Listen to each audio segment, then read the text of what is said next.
policy is a very, very big word. So I wonder, what is the role of young people in this space?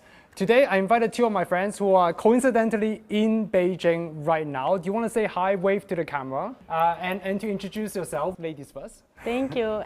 My name is Carolina Favara. I am from Ecuador, which is a small country in Latin America.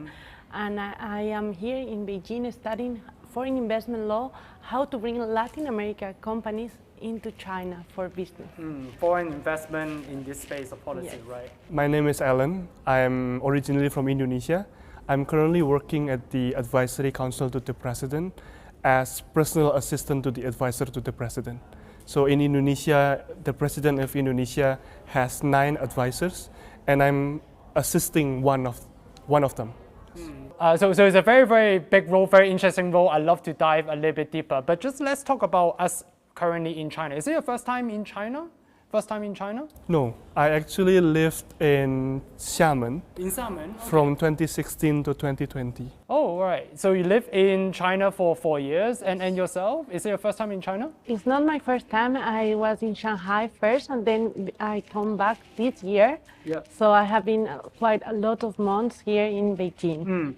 That's very interesting. So both of you have some experience living in China. So my question is, Chinese modernization has been a buzzword in China and abroad as well. So your experience in China, do you think China is modernized or modernizing? What do you think about the modernization model of China? How does that compare back home? Why don't you go first? I would say that China is modern and still currently modernizing. Because why I say this is the reason is because I live here for 4 years, but every time I come back here, I always see something new. Whenever I'm here, whenever I visit also China, changes. there are always new innovations. There are always new innovations. Have you been back to Xiamen since? Last year, Yep. yeah.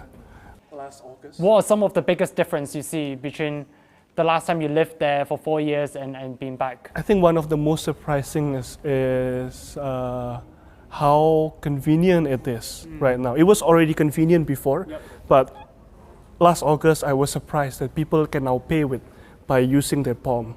Oh, wow. Have So you tried it? I haven't tried myself, but I have seen many That's friends quite doing that. interesting. Yeah. I was recently, just last month, I was in Xiamen. Even Yes. I haven't tried that. Yeah, I would love to go back and try out and whether I can pay with my palm. And you?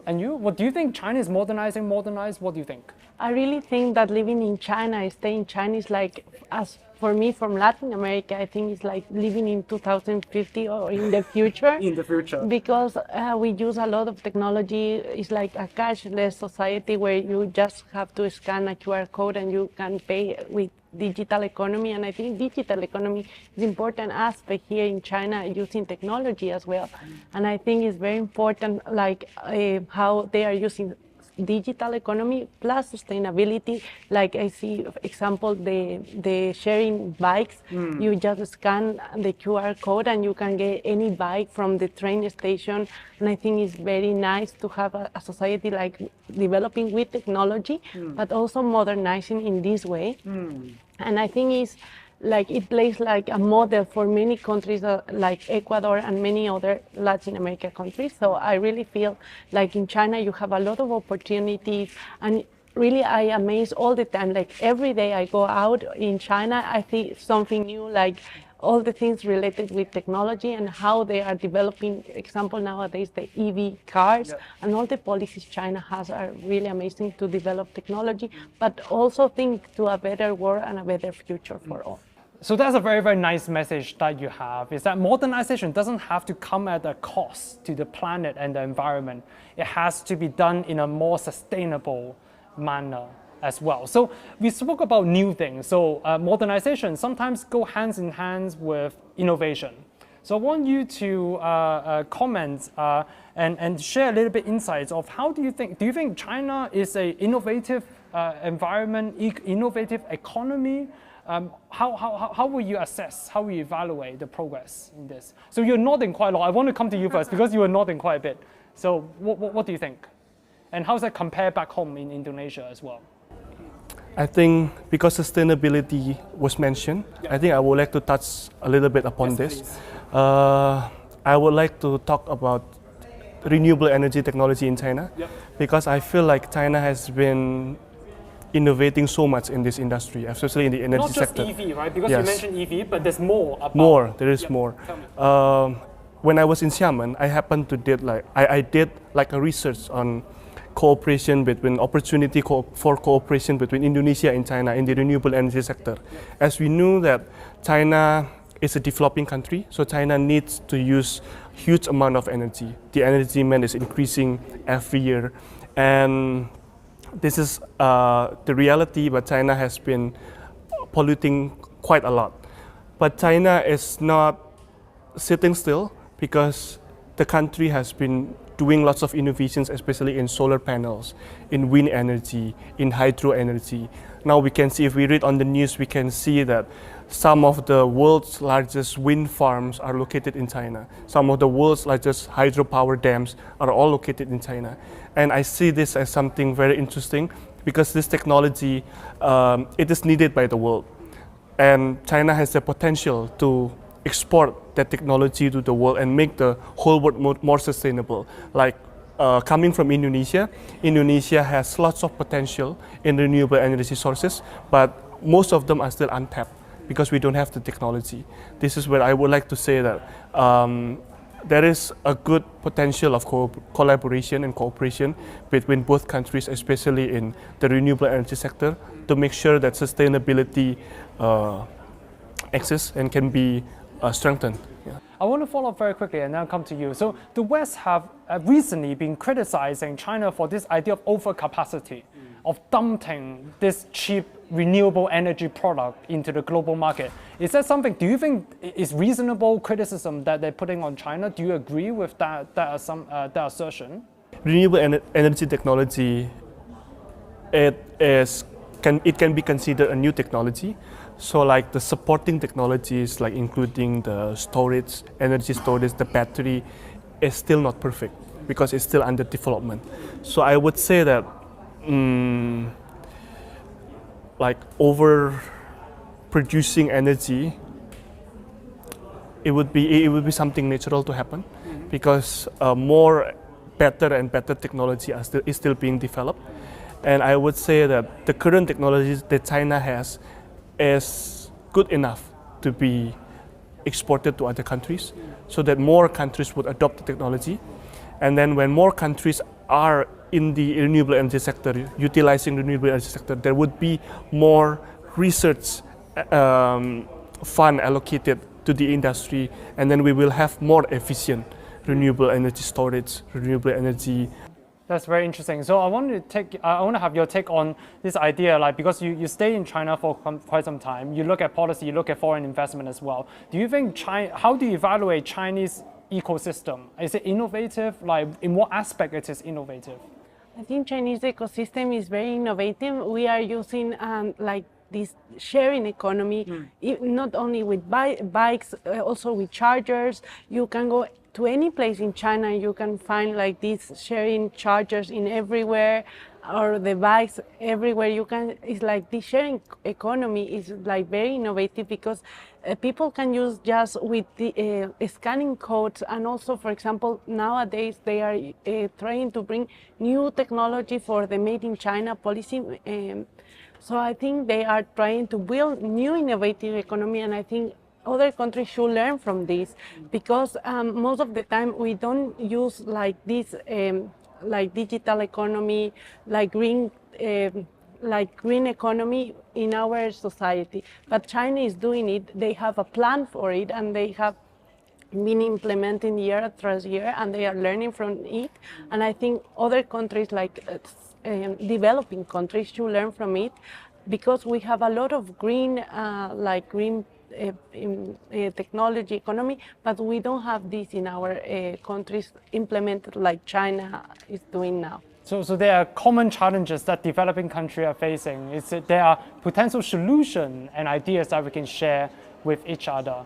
That's very, very interesting. So another question that I want to ask is, because both of you work with the global ecosystem and global environment as well, how globally competitive, because you work in economic development, can you speak a little bit about the global competition and global competitiveness of the Chinese economy? Is it competitive, and in what way it is competitive? What makes Chinese economy competitive? I think it's very competitive, and I think it's because China have plans, like long-term plans, like Made in China 2025, and how they are building these policies make it competitive to other countries. So I think China is, like, for me, is the fabric of the world, where you can come and find everything. And also China are bringing bridges with other countries, and they bring young people like us to develop these ideas and implement in our countries. That people, for example, that are working in policies, we come to China, learn from what China is doing, and then we can implement this in our countries. So you spoke a little bit about the renewable side. Obviously, it's competitive that way. Is there any other aspect that you notice that is worth sharing? Because Indonesia is relocating our capital city, Yeah. and we hope that the new capital city is 100% powered by renewable energy. Oh, okay. So that's where I want to make the connection. That's why I mentioned it earlier. Yeah. So This is one of the way that, one of the solutions that China is sharing with the rest of the world as well. in the end, what I would like to say is, Yeah. I would like to see like more cooperation and collaboration between China and the sector. Yeah. I think collaboration is obviously very, very important within China, across different cities, but also with other countries as well, with different economy. So I want to talk a little bit more about, both of you are young people working in policy and politics. Usually a lot of times we think politics and policy, we leave it to someone else. I want to explore a little bit what is the role of young people in policy. How do we better engage more young people in policies and in politics?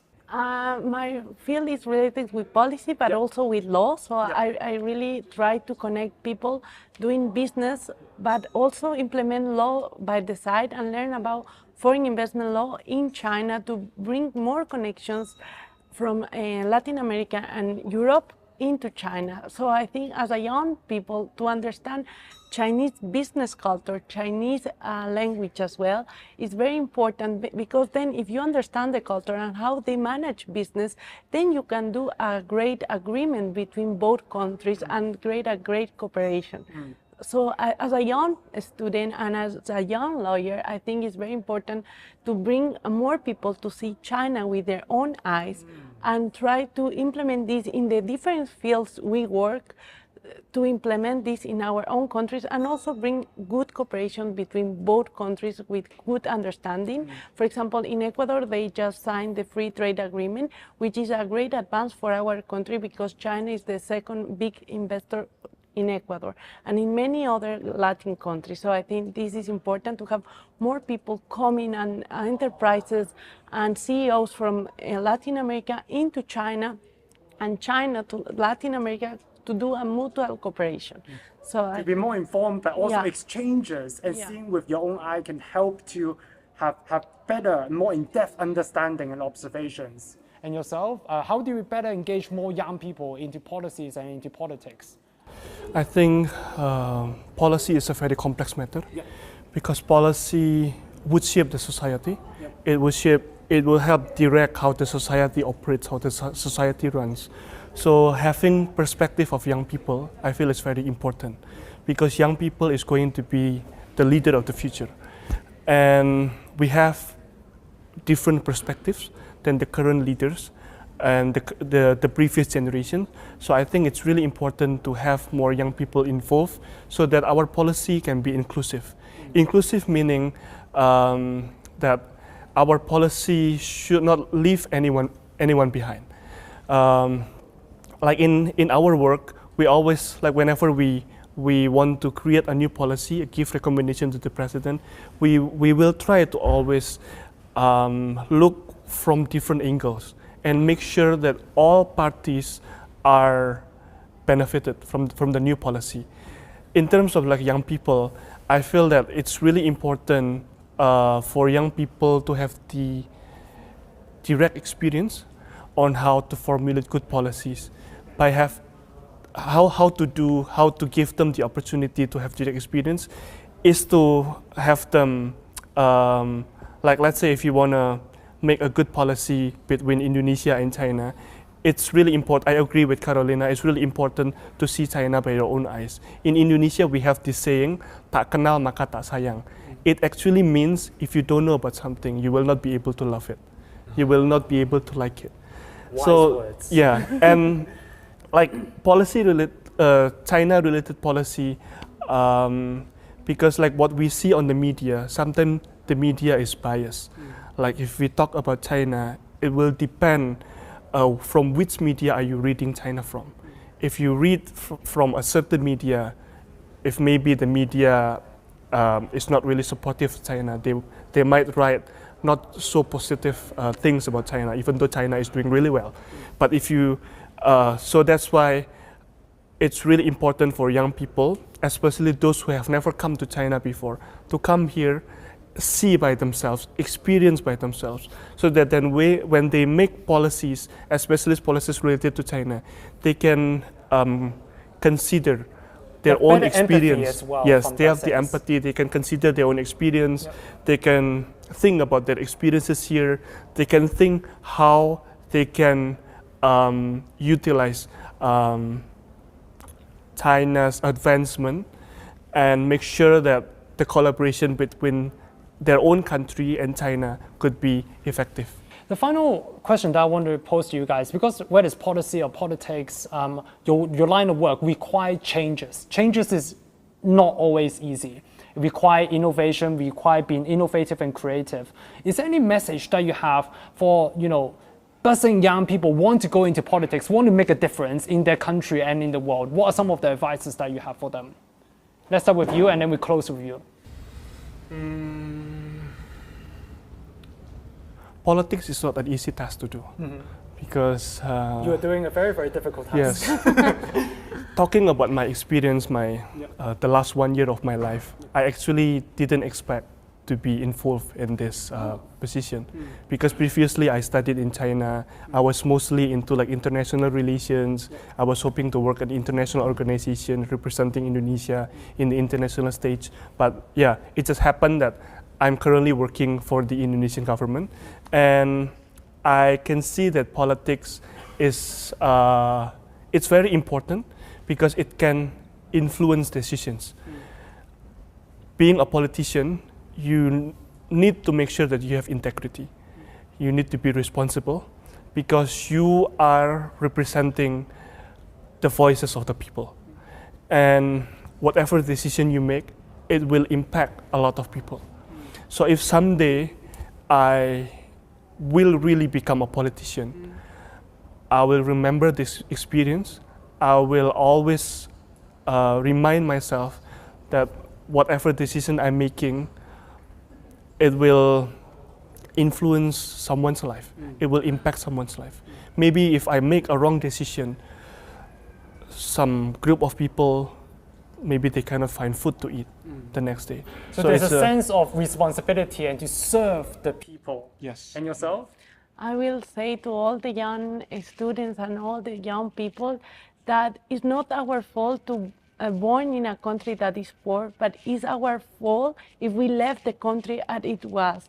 So I think we should work like as young leaders because we are the future and we have to take care of the planet and use all the things that are available to us to change the world, to do a better world for all of us and not let the country how we got it. See, if not, we can get it better because we should work for that and we should first study for it, prepare, and then share this knowledge with the world to get a better future for all of us. And that includes proactively to try to understand the world as well. Very inspiring message, very, very important insights that both of you shared. Thank you so much for joining me today. Thank you so much. Thank you. 谢谢。